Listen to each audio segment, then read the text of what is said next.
Bom dia. A disciplina é Termodinâmica 2. O nosso tema do seminário é Relações Termodinâmicas, parte 2.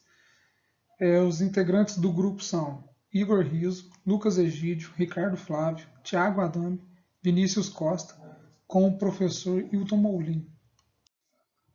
Bom, eu e o Tiago vamos estar falando sobre as relações termodinâmicas envolvendo a entalpia, a energia interna e a entropia. Bom, então o que é a entropia? A entropia é uma grandeza termodinâmica que ela mensura a parcela de energia que não é aproveitada no trabalho termodinâmico. E uma informação muito importante é que a entropia é uma variável de estado, então ela não depende do caminho. Como a gente pode ver nesse gráfico, temos um ciclo A, B e C.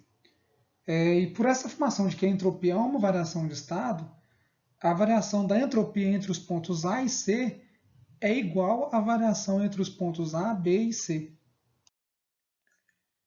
Temos os processos irreversíveis e os reversíveis. Para o processo irreversível, como a gente pode ver nessa imagem para explicar melhor, temos uma bolinha que tem uma certa altura, ela quica no chão. Ela vai para uma altura menor, quica no chão, vai para uma altura menor ainda. Então a gente percebe que a gente está perdendo energia, seja em forma de calor ou ruído. E se o contrário acontecesse, a bolinha teria que quicar no chão, subir mais alto, quicar no chão, subir mais alto ainda. Então, nesse caso, ela teria que absorver energia enquanto ela batesse no chão. Logo, então, a gente sabe que isso não é possível. Então, para esse processo, que não pode ocorrer de trás para frente, ele é irreversível. E para os processos reversíveis, na prática eles não existem. O que fazemos é uma aproximação que considera um processo reversível um processo que ocorre muito devagar. Como, por exemplo, temos nessa imagem aí. A gente tem um cilindro com gás e esse cilindro tem um pistão. E em cima do pistão temos areia. Então, uma expansão reversível seria se eu tirasse grão por grão desse cilindro. O gás vai se expandir muito lentamente. E uma compressão reversível seria se eu colocasse grão por grão em cima do pistão, o que seria muito lento também. Bom, e como podemos calcular essa variação de entropia? Em processos reversíveis, a variação de entropia é igual à integral variando do início ao fim de ΔQ sobre a temperatura. E para um processo irreversível, é só a gente escolher um processo que tenha o mesmo início e fim que o processo reversível, já que a entropia não depende do caminho. Bom, agora eu vou falar sobre a entalpia. O que é entalpia? Né? Entalpia é definida como uma parcela física na área da termodinâmica, de forma a medir a energia máxima de um sistema termodinâmico, que teoricamente pode ser removido dele na forma de calor ou energia térmica. A entalpia é uma função de estado quantitativo. Apesar de toda a entalpia do sistema não possa ser medida de modo direto, porém a variação de entalpia pode ser medida. E a forma padrão da entalpia é a soma da energia interna mais a pressão vezes o volume, como a gente vê aí nessa fórmula abaixo. Bom, então nós obtemos algumas relações termodinâmicas para a entalpia, a gente precisa relembrar a equação do ciclo de Diesel, que é essa equação que a gente está vendo aí, que a variação de entalpia é igual a Cp vezes dt. Essa relação é muito importante e temos que entender que essa equação é válida se o estado não mudar, porque nesse caso a pressão e a temperatura são termos independentes que facilitam tudo. Então, relembrando os princípios de cálculo e os derivados parciais para obtermos as relações termodinâmicas para a entalpia. Então, a gente tem essa função z aí, que pode ser derivada de acordo com seus valores parciais, e obtemos essa seguinte equação aqui.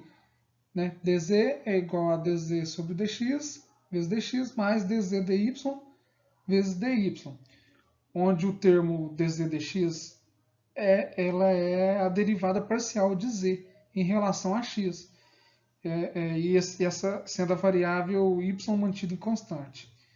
E esse outro termo dz dy é a derivada parcial de z em relação a y, sendo a variável x sendo mantida constante.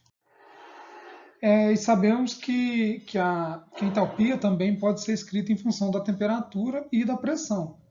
Então a gente aplica esses conceitos e tem essa equação aí, que é a variação da entalpia é o dH dt vezes dt mais dH sobre dP vezes dP. E lá da primeira equação, a gente isolando o Cp, a gente sabe que Cp é igual a dH sobre dt. Então, substituindo aí, a gente tem que dH é igual a Cp dt mais dH sobre dP vezes o dP. Agora a gente vai retirar a entalpia desse termo abaixo, né? dH sobre dP com a temperatura constante. A gente vai tirar essa entalpia. Para a gente tirar ela, a gente precisa usar essa equação de baixo, que é a variação de entalpia é igual a TdS mais o VDP. E dessa forma a gente chega nessa equação aí embaixo, que é dH sobre dP, com a temperatura constante, é igual a temperatura vezes ds sobre dP mais UV. E aí dessa forma, tanto a entropia como a entalpia ficaram sendo derivados pela pressão, com a temperatura constante. E derivando essa equação acima aí que a gente acabou de ver, a gente chega nessa expressão, dV sobre dt igual a menos ds dp. E usando as relações termodinâmicas, a gente obtém essa outra equação, que é dH sobre dP é igual a menos T vezes dV sobre dt mais V. E agora a gente obtém a equação final. E ela aparece sem a entropia. Que é a dH é igual a Cp dt mais V menos T vezes dV dt vezes o dP. Bom, meu nome é Thiago e eu vou falar um pouco sobre energia interna. Antes de vermos as relações termodinâmicas para a energia interna, temos que definir a energia interna. Em termodinâmica, energia interna é a energia total em que o sistema termodinâmico consiste. Sendo assim, é a energia necessária para construir um sistema. Temos que entender também que energia interna é a soma de dois tipos de energia cinética interna e energia potencial interna. A energia cinética interna é a soma da energia cinética de cada componente do sistema em relação ao seu centro de massa. Essa energia é gerada pela movimentação das partículas do sistema, como a translação molecular, a rotação molecular e a vibração molecular. E já a energia potencial interna está correlacionada aos elementos estáticos da matéria. E está correlacionada também à energia eletrostática dos átomos dentro das moléculas ou cristais. E do mesmo modo, engloba a energia estática das ligações químicas. Partindo das ideias anteriores, nós calculamos a energia interna fazendo 3 meios de nRT, onde N é o número de mols, R é a constante universal dos gases e T é a temperatura. Quando falamos de energia interna, nós temos a variação de energia interna, que é calculada pela energia interna final do sistema menos a energia interna inicial do sistema. Caso essa variação de energia interna seja positivo, há um aumento de temperatura. Se essa variação de energia interna for negativa, há uma diminuição da temperatura. Agora, quando a temperatura é constante durante o processo, por exemplo, um processo isotérmico, nós não temos variação de energia interna. Dessa maneira, a variação de energia interna é zero. Antes de entrarmos falando sobre as relações de transformações termodinâmicas para a energia interna, precisamos ter conhecimento prévio da primeira lei da termodinâmica, que é a lei da conservação da energia, podendo ser enunciada como a variação de energia interna de um sistema é expressa por meio da diferença entre a quantidade de calor trocada com o meio ambiente e o trabalho realizado durante a transformação. Partindo desse princípio, a primeira transformação é a isotérmica, onde a temperatura é constante. Então, a variação de temperatura é zero. Logo, isso quer dizer que a variação de energia interna é igual a zero. Dessa forma, pela primeira lei da termodinâmica, o calor vai ser igual ao trabalho. A segunda transformação é a isovolumétrica, onde o volume é constante. Se o volume não vai mudar, o gás não vai se deslocar, e sem deslocamento não haverá realização de trabalho. Para haver trabalho, além de haver a força, é necessário um deslocamento. E no gás, o deslocamento significa mudar de volume. Nesse modo, o calor é igual ao trabalho.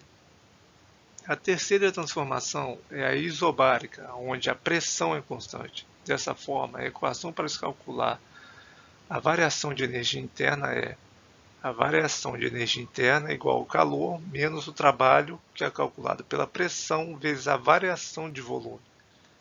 A última transformação é a adiabática, que é uma transformação onde não ocorre transferência de energia por meio de calor, ou seja, não há trocas de calor nesse tipo de problema. Dessa maneira, a variação de energia interna vai ser igual a menos o trabalho. Agora, nós vamos ver a primeira lei da termodinâmica nas transformações cíclicas. Então, vamos imaginar uma transformação cíclica onde o gás vai dos estados de A para B, de B para C, de C para D e de D para A. Então, é uma transformação cíclica, ela ocorre em ciclos. Se a gente analisar cada parte dessa transformação, cada etapa, nós vamos ver que a lei da termodinâmica pode ser aplicada de diferentes maneiras. Então, se o gás está indo do estado A para o estado B, nós percebemos que nessa mudança do estado, o volume permanece o mesmo durante todo o processo. Se o volume é o mesmo, não há variação de volume. Logo, o trabalho é igual a zero e a variação de energia interna é igual ao calor. Se analisarmos de B para C, a pressão permanece constante. Quando a pressão permanece constante, nós vimos anteriormente que podemos calcular o trabalho fazendo o produto da pressão pela variação de volume. Logo, a variação de energia interna é igual ao calor menos a pressão vezes a variação de volume. De C para D, o volume é constante. Logo, a variação de energia interna é igual ao calor. E por último, de D para A, a pressão é constante. E deste modo, a variação de energia interna é igual ao calor menos a pressão vezes a variação de volume. Nas regiões monofásicas do diagrama PVT, ou seja, nas regiões fora do domo, onde não existe uma mistura de líquido-vapor e onde não temos pressões específicas para cada linha de temperatura e vice-versa, podemos escrever a variação do volume específico como uma função das variáveis independentes, pressão e temperatura, e montar uma fórmula de diferencial total para a variação do volume específico em função dos dois.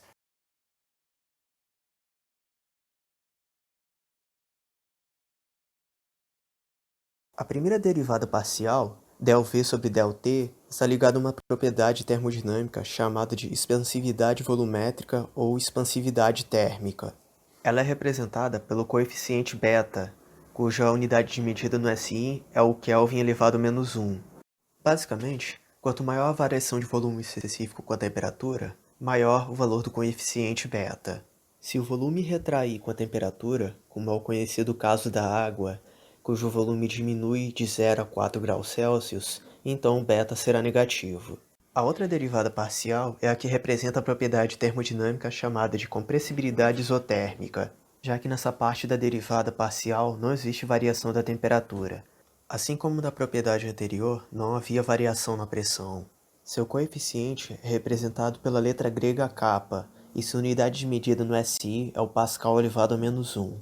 Todas as substâncias diminuem de volume quando sofrem a compressão. Então, o sinal negativo da fórmula garante que a constante sempre será positiva, e quanto maior a diminuição de volume, maior será seu valor.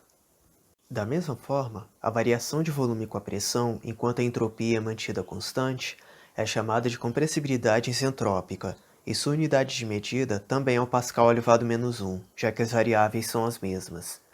Comumente, também é chamado de compressibilidade adiabática, pois todo processo isentrópico também é adiabático por não ter transferência de calor.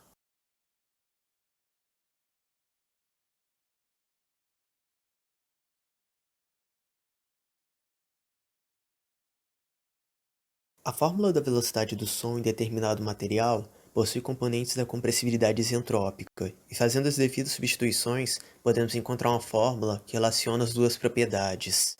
Assim, podemos encontrar a compressibilidade isentrópica medindo a velocidade do som no material e vice-versa. Da mesma forma que podemos fazer usando outra propriedade que é chamada de módulo volumétrico, que é o inverso da compressibilidade isentrópica. Para este caso, a velocidade do som se torna a raiz do módulo volumétrico vezes volume específico. Bem, meu nome é Lucas e eu vou dar continuidade à apresentação falando agora um pouco sobre os gases reais. Supõe-se que os átomos ou moléculas que constituem os gases são massas pontuais que se movem ao redor com uma energia cinética média proporcional à temperatura do gás. A teoria cinética molecular usa a equação de gás ideal para nos ajudar a explicar tais propriedades. Os gases reais são exceções ao comportamento ideal, basicamente porque as moléculas de gás têm volume finito e porque existem forças atrativas entre as moléculas. A equação de Van der Waals fornece uma explicação mais acurada do comportamento de gás real a altas pressões e baixas temperaturas, e nós vamos falar sobre ela um pouco mais à frente. Para entender melhor os gases reais, é necessário falar um pouco sobre o gás ideal. As leis dos gases ideais devem ser vistas como leis limites, já que os gases reais não as obedecem para qualquer valor de pressão e temperatura. Medidas com uma maior precisão para a verificação do volume de um gás, com aumento da pressão, em especial em temperaturas mais baixas, mostram que o real volume ocupado por uma certa massa fixa deste gás não é exatamente aquela prevista pela lei dos gases ideais. Essa diferença torna-se mais acentuada para maiores valores de pressão ou menores valores de temperatura. A equação abaixo nós temos para poder mostrar isso, onde Z, em situações onde nós temos gases ideais, nós vamos obter valores para Z iguais a 1. Essa fórmula representa o desvio de idealidade.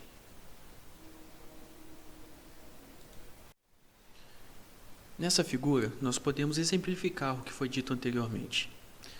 Nós temos aqui gases reais diferentes, cujas medidas de volume são feitas para uma mesma temperatura, e para um mesmo gás real, mas para temperaturas diferentes. Os valores de Z podem ser menores ou maiores do que a unidade.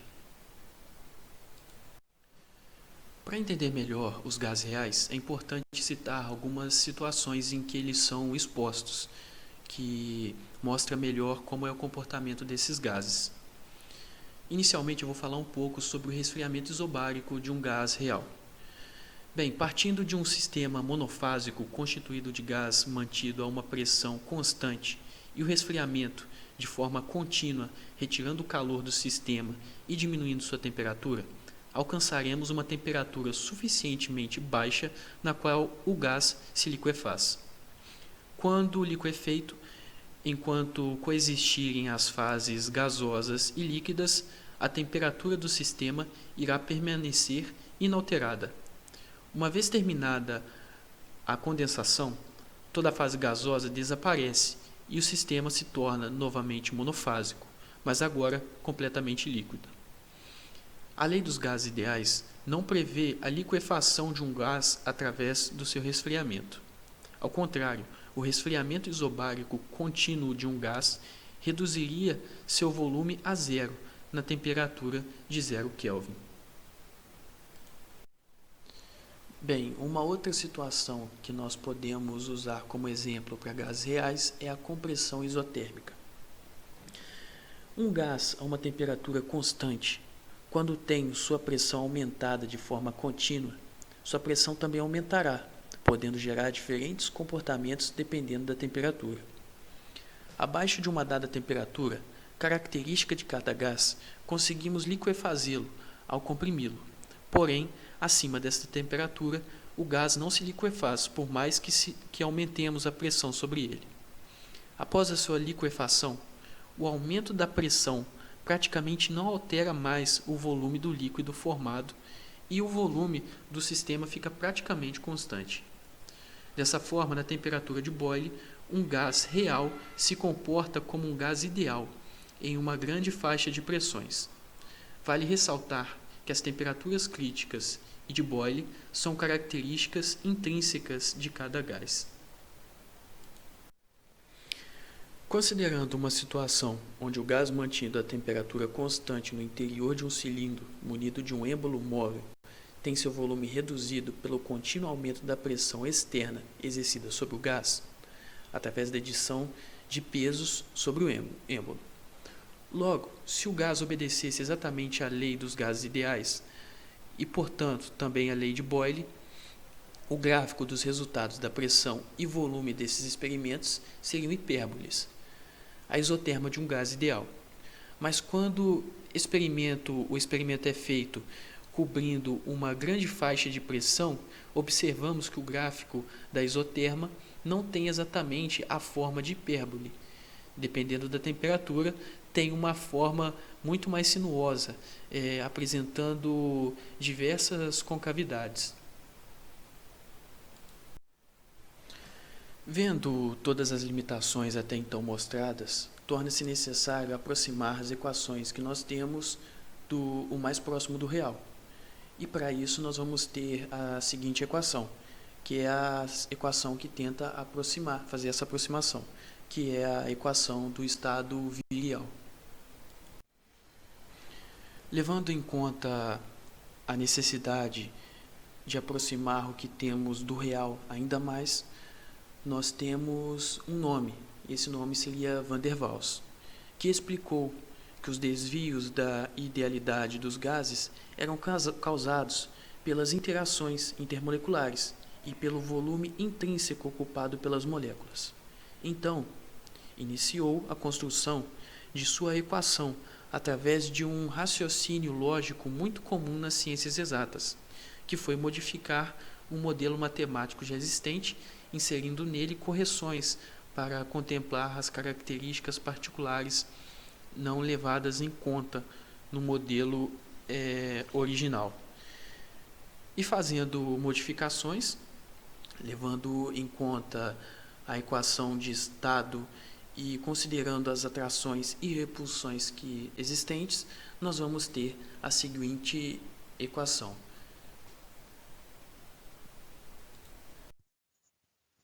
Meu nome é Vinícius e eu vou falar sobre o coeficiente de Joule-Thomson.